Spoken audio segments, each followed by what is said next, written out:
This is Abby with Crafty Corner, and we are here with Hope at Imagine Crafts Tsukineko, and she's going to do a card demonstration for us today. Thank you so much, Hope. Not a problem at all. The card I'm going to be making is from Stampendous, and it's called Gears, and it's using all of Stampendous' stamps, and of course our Stays-On inks, and we'll be using our new metal pieces as well.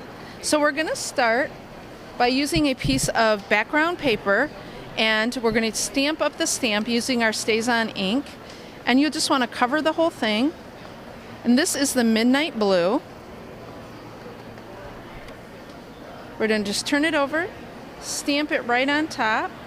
And the great thing about stamping it onto pattern paper is it just gives it another dimension. So you just want to cover the whole thing, pull it off, and there's what we have so far. And now we're going to take another color using our stone gray and one of their smaller gears, and we're just going to randomly stamp a few times. So if you've made a little mistake or you want to cover something up, it's another way to add a little dimension with a little more color. Once we've done that, we're going to go back to using our Midnight Blue Stays-On, and I'm going to just shift this out of the way, and I'm going to go to our little piece of tin. Now, one of the things when you use Stays-On on tins, any non-porous surface, you have to just ink it up well. It's a direct down, direct up. If you do not, you can smear it very easily. And I'm going to show you what happens when you do. When you push too hard, you can see that it smears. And when I take it off, I've smeared the gear. So the best thing to do is just keep your Stays-On cleaner on hand. All you need is a little dab. And as long as it's a non-porous surface, you can wipe it right off and start right back over. And then again, it's just a straight down, straight up motion, and it comes out nice like this. Now that we have those two things done, we're going to use our Goosebumps. This is the matte, which is a texture spray, and we're just going to give it a couple squirts. And when it dries, because this is the matte one, you're not going to see a whole lot of color, but you're going to see a little more of the dimension. I'll try to move that up and down a little bit so you can see that on there. And we're just going to set that off the side to a minute to dry.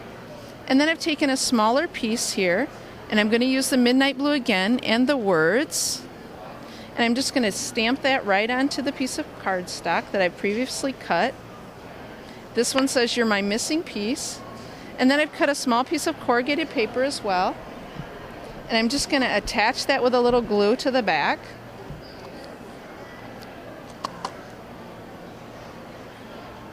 I will stick that right on. And then we have a little piece of silver cording. You can just wrap that around a couple times. It's easier if you hold it with one finger, wrap with the other. And I did leave it long intentionally so that I could just loop that right up on there and tie it in a knot.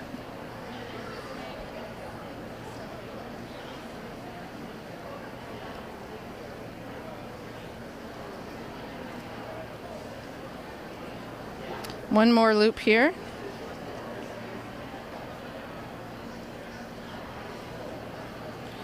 Just trim off the excess.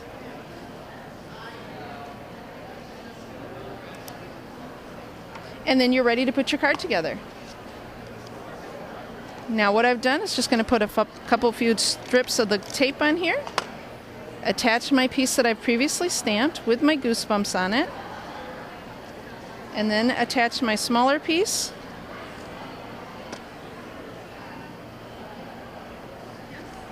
And there you have it. I don't know if you guys can see too, she wasn't worried about specific placements or anything like that with the stamps. You know, you can kind of create your own. And even where she put this little one, you can kind of see she did it on an angle. It doesn't have to be perfect, but it's really pretty. And thank you so much, Hope, for sharing. You're welcome. Thank you. Sure. Again, this is Abby with Crafty Corner, and thanks for joining us.